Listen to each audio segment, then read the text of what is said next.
And gentleman, ಕಳೆದ ಒಂದು ವಾರದಿಂದ ಮಾಜಿ ಸಚಿವ ಎಚ್.ಸಿ. ಮಹದೇವಪ್ಪ ವಿರುದ್ಧ ಭ್ರಷ್ಟಾಚಾರ ಹಗರಣದ ಬಗ್ಗೆ ಫೋಕಸ್ ಟಿವಿಯಲ್ಲಿ ಸುದ್ದಿ ಪ್ರಸಾರ ಮಾಡ್ತಲೇ ಬಂದಿದ್ವು. ಇಡೀ ಕನ್ನಡ ಮಾಧ್ಯಮದಲ್ಲೇ ಎಚ್.ಸಿ. ಮಹದೇವಪ್ಪ ಭ್ರಷ್ಟಾಚಾರದ ಹಗರಣಗಳನ್ನ ಪಿನ್ ಟು ಪಿನ್ ಆಗಿ ಫೋಕಸ್ ಟಿವಿ ಸುದ್ದಿ ಪ್ರಸಾರ ಮಾಡಿತ್ತು. ಜೂನ್ 11ರಂದು ಮಹದೇವಪ್ಪ ಕಿಕ್ ಔಟ್ ಎಂಬ ಟ್ಯಾಗ್ ಲೈನ್ ನೊಂದಿಗೆ ಈ ಸುದ್ದಿಯನ್ನ ಪ್ರಸಾರ ಮಾಡಿದ್ದೆವು. ಸದ್ಯ ನಮ್ಮ ಸುದ್ದಿ ವರದಿಯ ಬೆನ್ನಲ್ಲೇ ಇದೀಗ ಬಿಗ್ ಇಂಪ್ಯಾಕ್ಟ್ ಆಗಿದೆ. ನಮ್ಮ ಸುದ್ದಿಗೆ ಫಲಶ್ರುತಿ ದೊರಕಿರುವಂತದ್ದು, ಒಂದು ಲಾಜಿಕಲಿ ಎಂಡ್ ಸಿಕ್ಕಿರುವಂತದ್ದು.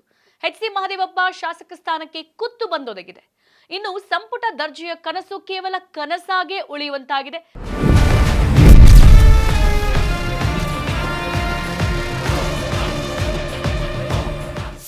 ಈ ಕುರಿತಂತೆ ಮತ್ತಷ್ಟು ಬಿಗ್ ಅಪ್ಡೇಟ್ಸ್ಗಳು ನಮಗೆ ಲಭ್ಯವಾಗ್ತಾ ಇದೆ. ಇಲ್ಲಿ ಮಹದೇವಪ್ಪ ಸಿದ್ದರಾಮಯ್ಯನವರ ಪರಮ ಆಪ್ತರಲ್ಲಿ ಗುರುತಿಸಿಕೊಂಡವರು, ಸಚಿವ ಸಂಪುಟದಲ್ಲೂ ಕೂಡ ಮಂತ್ರಿಗಿರಿ ಸಿಗುತ್ತೆ ಅಂತ ಹೇಳಿ ಬಾಯಿ ಬಿಟ್ಟು ಕೂತಿರೋರು. ಅದರ ಜೊತೆಗೆ ಈ ಭ್ರಷ್ಟಾಚಾರ, ಅಕ್ರಮ ಈ ಎಲ್ಲದರ ಮಧ್ಯೆ ಕೂಡ ಸಚಿವ ಸ್ಥಾನ ಸಿಗುತ್ತೆ ಅನ್ನೋದು ಡೌಟು, ಸಿಗೋದೇ ಇಲ್ಲ. ಅದರ ಜೊತೆಗೆ ಸದ್ಯಕ್ಕೆ ಇರುವಂತಹ ಪ್ರಶ್ನೆ ಅವರ ಶಾಸಕ ಸ್ಥಾನ ಅನರ್ಹ ಆಗುತ್ತೆ ಅಂತ ಹೇಳಿ. ಈ ಎಲ್ಲ ಆಯಾಮದಲ್ಲೂ ಕೂಡ ಕಳೆದ 5-6 ದಿನದಿಂದ ಜೂನ್ 11ರಂದು ನಮ್ಮ ಫೋಕಸ್ ಟಿವಿಯ ಮುಖ್ಯಸ್ಥರು ಹೇಮಂತ್ ಕುಮಾರ್ ಈ ಸುದ್ದಿಯನ್ನ ಬ್ರೇಕ್ ಮಾಡ್ತಾರೆ.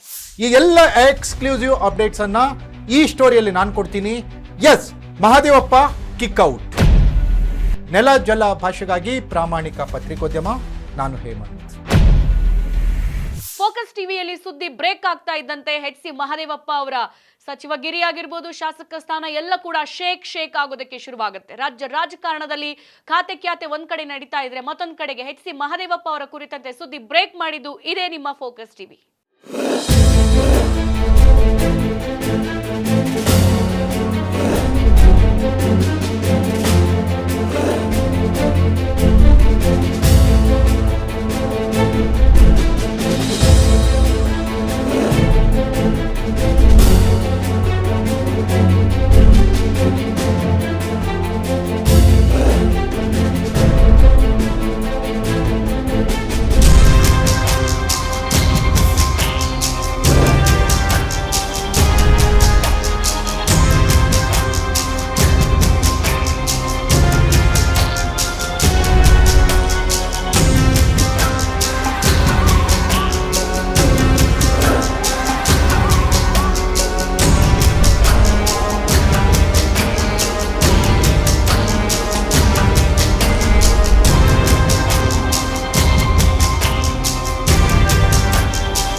ಸಚಿವ ಸಂಪುಟ ವಿಸ್ತರಣೆಗೂ ಮುನ್ನವೇ ಮಹದೇವಪ್ಪ ವಿರುದ್ಧ ದೂರು ದಾಖಲಾಗಿತ್ತು. ನೋಡಿ, ಫೋಕಸ್ ಟಿವಿ ಸುದ್ದಿ ಪ್ರಸಾರ ಮಾಡಿದಂತಹ ಬೆನ್ನಲ್ಲೇ ಬಿಗ್ ಇಂಪ್ಯಾಕ್ಟ್ ಆಗಿದೆ. ಇದು ಫೋಕಸ್ ಟಿವಿಗೆ ದೊರೆತಂತಹ ಫಲಶ್ರುತಿ.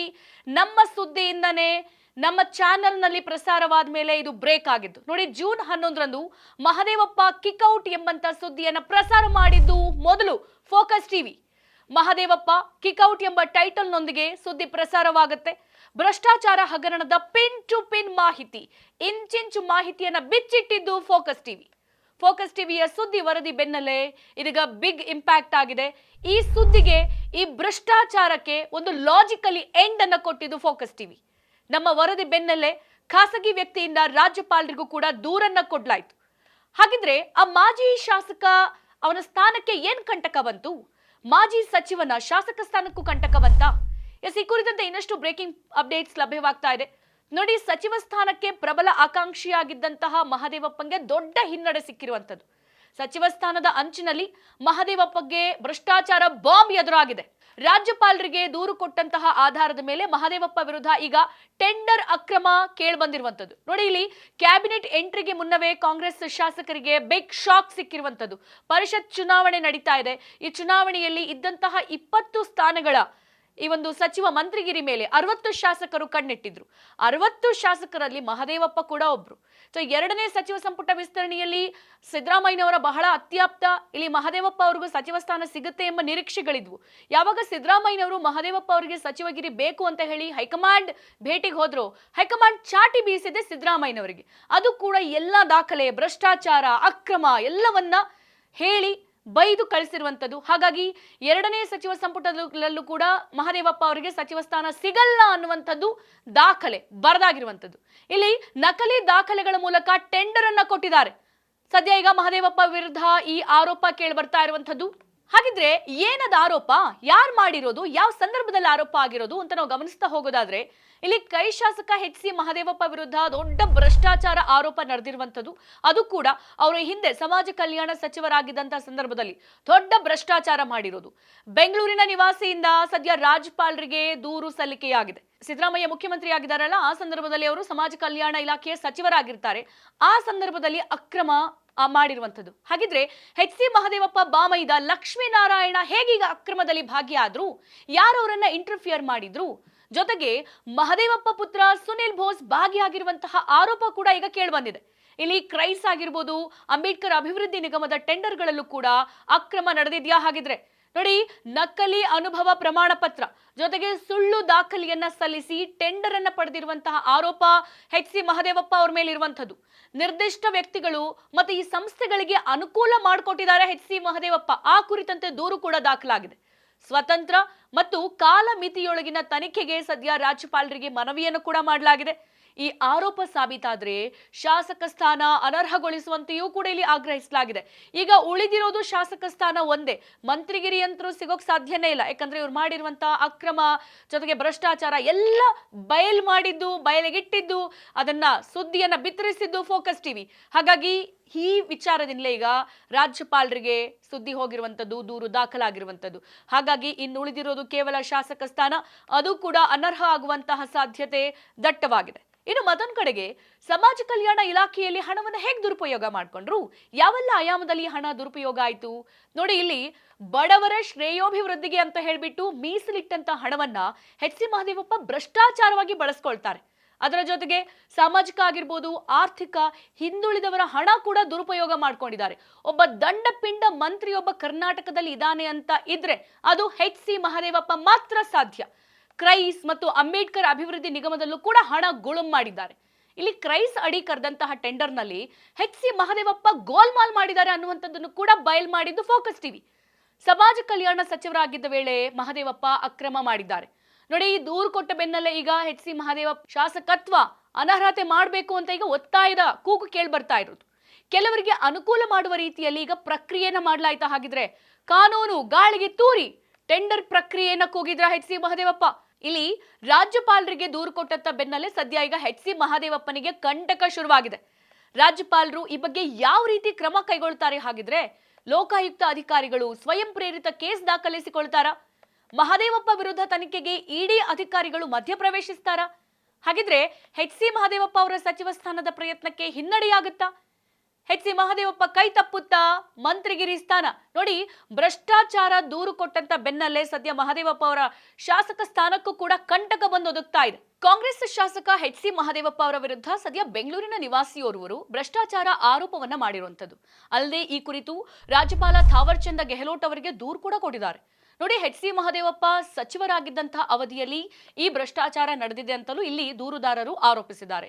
ಈ ಎಲ್ಲಾ ಬೆಳವಣಿಗೆ ಸಚಿವ ಸ್ಥಾನಕ್ಕಾಗಿ ಸಿದ್ದರಾಮಯ್ಯ ಆಪ್ತ ಬಳಗದ ಎಚ್.ಸಿ. ಮಹದೇವಪ್ಪ ಅವರು ನಡೆಸ್ತಾ ಇರುವಂತಹ ಪ್ರಯತ್ನಗಳಿಗೆ ಇಲ್ಲಿ ಹಿನ್ನಡೆಯುಂಟು ಮಾಡಿದೆ ಅನ್ನುವಂತಹ ಮಾತುಗಳು ಕೂಡ ಕೇಳಿಬರ್ತಿದೆ. ಹಾಗಿದ್ರೆ ಏನು ಆ ಮಾತುಗಳು? ನೋಡಿ, ಇಲ್ಲಿದೆ ಮಾಹಿತಿ. ಅದನ್ನ ನಾವು ಒಂದೊಂದೇ ನೋಡ್ತಾ ಹೋಗೋದಾದ್ರೆ, ಇಲ್ಲಿ ಮಾಜಿ ಮುಖ್ಯಮಂತ್ರಿ ಸಿದ್ದರಾಮಯ್ಯನವರ ಆಪ್ತ ಬಳಗದ ಕಾಂಗ್ರೆಸ್ ಶಾಸಕ ಎಚ್.ಸಿ. ಮಹದೇವಪ್ಪ ಮುಖ್ಯಮಂತ್ರಿ ಡಿ.ಕೆ. ಶಿವಕುಮಾರ್ ಅವರ ಸಂಪುಟದಲ್ಲಿ ಸಚಿವ ಸ್ಥಾನದ ಪ್ರಬಲ ಆಕಾಂಕ್ಷಿಯಾಗಿದ್ರು. ಇನ್ನು ಎರಡನೇ ಹಂತದಲ್ಲಿ ನಡೀತಾ ಇರುವಂತಹ ಈ ಸಚಿವ ಸಂಪುಟ ವಿಸ್ತರಣೆಯಲ್ಲಿ ತಮಗೆ ಸ್ಥಾನ ಖಚಿತ ಎಂಬ ನಂಬಿಕೆ ಎಚ್.ಸಿ. ಮಹದೇವಪ್ಪ ಅವರಿಗೆ ಇತ್ತು. ಮತ್ತೆ ಎಚ್.ಸಿ. ಮಹದೇವಪ್ಪ ಅವರಿಗೆ ಸಚಿವ ಸ್ಥಾನಕ್ಕಾಗಿಯೂ ಕೂಡ ಬೇಡಿಕೆ ಕೇಳಿ ಬಂದಿತ್ತು. ಆದರೆ ಅವರ ಈ ನಂಬಿಕೆಗೆ ಆಘಾತ ನೀಡುವಂತೆ ಘಟನೆ ಈಗ ನಡೆದಿರುವಂತದ್ದು. ನೋಡಿ, ಬೆಂಗಳೂರಿನ ನಿವಾಸಿ ಈಗ ಮಹದೇವಪ್ಪ ವಿರುದ್ಧ ಭ್ರಷ್ಟಾಚಾರ ಆರೋಪಗಳನ್ನ ಮಾಡ್ತಾರೆ. ಥಾವರ್ ಚಂದ್ ಗೆಹ್ಲೋಟ್ ಅವರಿಗೆ ದೂರು ಕೂಡ ಕೊಡ್ತಾರೆ. ಈ ಬೆಳವಣಿಗೆ ಮಾಜಿ ಸಿಎಂ ಸಿದ್ದರಾಮಯ್ಯ ಆಪ್ತ ಬಳಗವನ್ನ ಈಗ ಟಾರ್ಗೆಟ್ ಮಾಡುವಂತ ಪ್ರಯತ್ನಗಳು ನಡೀತಾ ಇದೆಯಾ ಅನ್ನುವಂತಹ ಅನುಮಾನಗಳು ಕೂಡ ಎದ್ದಿರುವಂತದ್ದು. ಎಚ್.ಸಿ. ಮಹದೇವಪ್ಪ ಸಚಿವರಾಗಿದ್ದಂತ ಅವಧಿಯಲ್ಲಿ ಈ ಸಾಮಾಜಿಕ ಕಲ್ಯಾಣ ಇಲಾಖೆ ಅಡಿಯಲ್ಲಿ ಕಾರ್ಯನಿರ್ವಹಿಸುವಂತ ಕರ್ನಾಟಕ ವಸತಿ ಶಿಕ್ಷಣ ಸಂಸ್ಥೆಗಳ ಸಂಘ ಹಾಗೆ ಅಂಬೇಡ್ಕರ್ ಅಭಿವೃದ್ಧಿ ನಿಗಮ ಈ ಮಂಡಳಿಯ ಟೆಂಡರ್ ಪ್ರಕ್ರಿಯೆಯಲ್ಲಿ ಅಕ್ರಮ, ಭ್ರಷ್ಟಾಚಾರ ಮತ್ತೆ ದಾಖಲೆಗಳ ನಕಲಿಯನ್ನ ಸೃಷ್ಟಿ ಮಾಡಿ ಇಲ್ಲಿ ಅಧಿಕಾರವನ್ನ ದುರುಪಯೋಗ ಮಾಡಿಕೊಂಡಿರುವಂತದ್ದು ಅಂತ ಇಲ್ಲಿ ಆರೋಪಿಸಲಾಗಿದೆ. ಸೊ ಈ ಆರೋಪವನ್ನು ಮಾಡಿರುವುದು ಬೆಂಗಳೂರಿನ ನಿವಾಸಿಯೊಬ್ಬರು. ಆರೋಪ ಮಾಡಿರೋದಷ್ಟೇ ಅಲ್ಲ, ರಾಜ್ಯಪಾಲರಿಗೆ ದೂರನ್ನು ಕೂಡ ಕೊಟ್ಟಿದ್ದಾರೆ. ಹಾಗೆ ಮತ್ತೊಂದು ಕಡೆಗೆ ಎಚ್.ಸಿ. ಮಹದೇವಪ್ಪ ಸಮಾಜ ಕಲ್ಯಾಣ ಸಚಿವರಾಗಿದ್ದ ಅವಧಿಯಲ್ಲಿ ಇಲ್ಲಿ KREIS ಅಡಿಯಲ್ಲಿ ನಡೆದಂತಹ ಹಲವು ಟೆಂಡರ್ಗಳನ್ನ ನಿರ್ದಿಷ್ಟ ವ್ಯಕ್ತಿಗಳು ಮತ್ತು ಸಂಸ್ಥೆಗಳಿಗೆ ಮಂಜೂರು ಕೂಡ ಮಾಡಿದ್ದಾರೆ. ಈ ಸಂಸ್ಥೆಗಳು ಈಗ ನಕಲಿ ಅನುಭವ ಪ್ರಮಾಣ ಪತ್ರ ಜೊತೆಗೆ ಯೋಜನೆ ಪೂರ್ಣಗೊಳಿಸಿದ ದಾಖಲೆಗಳು ಮತ್ತು ಇತರೆ ಪೂರಕ ಮಾಹಿತಿಯನ್ನು ನೀಡಿ ಸದ್ಯ ಟೆಂಡರ್ ಅರ್ಹತೆ ಪಡೆದಿವೆ ಅಂತ ರಾಜ್ಯಪಾಲರಿಗೆ ಸಲ್ಲಿಸಿರುವಂತಹ ದೂರಿನಲ್ಲಿ ಉಲ್ಲೇಖಿಸಲಾಗಿದೆ. ಹಾಗೆ ಈ ಭ್ರಷ್ಟಾಚಾರ ಆರೋಪ ಸದ್ಯ ಗಂಭೀರ ಸ್ವರೂಪವನ್ನ ಪಡೆದಿದ್ದು ಸ್ವತಂತ್ರ, ನಿಷ್ಪಕ್ಷಪಾತ ಮತ್ತು ನಿಗದಿತ ಕಾಲಮಿತಿಯೊಳಗೆ ತನಿಖೆ ನಡೆಸಬೇಕು ಅಂತ ಇಲ್ಲಿ ದೂರುದಾರರು ರಾಜ್ಯಪಾಲರಿಗೆ ಮನವಿಯನ್ನು ಕೂಡ ಮಾಡಿದ್ದಾರೆ. ಅಷ್ಟೇ ಅಲ್ಲದೆ ಈ ಟೆಂಡರ್ ಪ್ರಕ್ರಿಯೆ, ಅರ್ಹತಾ ದಾಖಲೆಗಳು, ಸರ್ಕಾರಿ ಅಧಿಕಾರಿಗಳ ಪಾತ್ರದ ಬಗ್ಗೆ ಸಮಗ್ರವಾದ ಪರಿಶೀಲನೆ ನಡೆಸುವಂತೆ ಸದ್ಯ ರಾಜ್ಯಪಾಲರನ್ನ ಕೂಡ ಕೋರಲಾಗಿರುವಂಥದ್ದು. ಹೀಗಾಗಿ ಮನವಿ ಕೂಡ ಮಾಡಿರುವಂಥದ್ದು. ತನಿಖೆ ಬಳಿಕ ಈ ಆರೋಪಗಳು ಸಾಬೀತಾದ್ರೆ ಸಾರ್ವಜನಿಕ ನಿಧಿಗೆ ಉಂಟಾದ ನಷ್ಟವನ್ನ ವಸೂಲಿ ಮಾಡೋದ್ರ ಜೊತೆಗೆ ಎಚ್.ಸಿ. ಮಹದೇವಪ್ಪ ಅವರನ್ನ ವಿಧಾನಸಭಾ ಸದಸ್ಯತ್ವದಿಂದ ಅನರ್ಹಗೊಳಿಸಬೇಕು ಎಂಬ ದೂರುಗಳನ್ನು ಕೂಡ ಇಲ್ಲಿ ಕೊಟ್ಟಿರುವಂತದ್ದು. ಹಾಗಿದ್ರೆ ಈ ಎಲ್ಲಾ ಆಯಾಮದಲ್ಲಿ ನಾವು ನೋಡ್ತಾ ಹೋಗೋದಾದ್ರೆ ಎಚ್.ಸಿ. ಮಹದೇವಪ್ಪ ಆಲ್ರೆಡಿ ಸಚಿವ ಸಂಪುಟದ ವಿಸ್ತರಣೆಯನ್ನ ಹೊರಗಿಡಲಾಗಿದೆ. ಮತ್ತೊಂದು ಕಡೆಗೆ ಅವರ ಸಚಿವ ಸ್ಥಾನದಿಂದ, ಅವರ ಶಾಸಕ ಸ್ಥಾನದಿಂದಲೂ ಕೂಡ ಅವರು ಅನರ್ಹಗೊಳಿಸುವಂತ ಭೀತಿ ಈಗ ಶುರುವಾಗಿರುವಂತದ್ದು. ಓವರ್ ಆಲ್ ಈ ಫೋಕಸ್ ಟಿವಿಯ ನಮ್ಮ ಸುದ್ದಿಗೆ ಫಲಶ್ರುತಿ ಸಿಕ್ಕಿರುವಂಥದ್ದು, ಬಿಗ್ ಇಂಪ್ಯಾಕ್ಟ್ ಶುರು ಮಾಡಿರುವಂಥದ್ದು. ಸೊ ಫೋಕಸ್ ಟಿವಿ ಸುಮ್ಮನೆ ಸುದ್ದಿ ಮಾಡಿ ಬಿಡೋದಲ್ಲ, ಆ ಸುದ್ದಿ ಮಾಡೋದ್ರ ಜೊತೆಗೆ ಕಂಪ್ಲೀಟ್ ಅದು ಇಂಪ್ಯಾಕ್ಟ್ ಆಗೋ ತನಕ ಫೋಕಸ್ ಮಾಡ್ತಾನೆ ಇರುತ್ತೆ ಅನ್ನೋದಕ್ಕೆ ಇದು ಬಿಗ್ ಎಕ್ಸಾಂಪಲ್ ಅಂದ್ರೆ ತಪ್ಪಾಗ್ಲಿಕ್ಕಿಲ್ಲ. ಕಳೆದ 5-6 ದಿನದಿಂದ ಎಚ್.ಸಿ. ಮಹದೇವಪ್ಪ ಕುರಿತಂತೆ ಸುದ್ದಿ ಪ್ರಕಟಿಸ್ತಾ ಬಂದಿದೆ ಸರಾಗವಾಗಿ. ಎಚ್.ಸಿ. ಮಹದೇವಪ್ಪ ಕಿಕ್ ಔಟ್ ಎಂಬ ಸುದ್ದಿಯನ್ನು ಕೂಡ ಪ್ರಸಾರ ಮಾಡಿದ್ದು, ಜೊತೆಗೆ ಆ ಸುದ್ದಿಯನ್ನು ಬ್ರೇಕ್ ಮಾಡಿದ್ದು ಫೋಕಸ್ ಟಿವಿಯ ಮುಖ್ಯಸ್ಥರಾದಂಥ ಹೇಮಂತ್ ಕುಮಾರ್ ಅವರು. ಸೊ ಈ ನಿಟ್ಟಿನಲ್ಲಿ, ಈ ಆಯಾಮದಲ್ಲಿ ನಾವು ಸುದ್ದಿಯನ್ನು ಸರಾಗವಾಗಿ ಬಿತ್ತರಿಸ್ತಾ ಬಂದಂತೆ ಬೆಂಗಳೂರಿನ ನಿವಾಸಿಯವರು ಈ ಸುದ್ದಿಯನ್ನ ರಾಜ್ಯಪಾಲರ ತನಕ ಮುಟ್ಟಿಸಿ ಅವರ ಭ್ರಷ್ಟಾಚಾರ, ಅಕ್ರಮ ಎಲ್ಲ ಬಯಲಿಗೆ ಎಳೆದಿರೋದಲ್ಲದೆ ಅವರ ಶಾಸಕ ಸ್ಥಾನಕ್ಕೂ ಕೂಡ ಕುತ್ತು ಬರುವಂತಹ ಸಾಧ್ಯತೆ ದಟ್ಟವಾಗಿದೆ.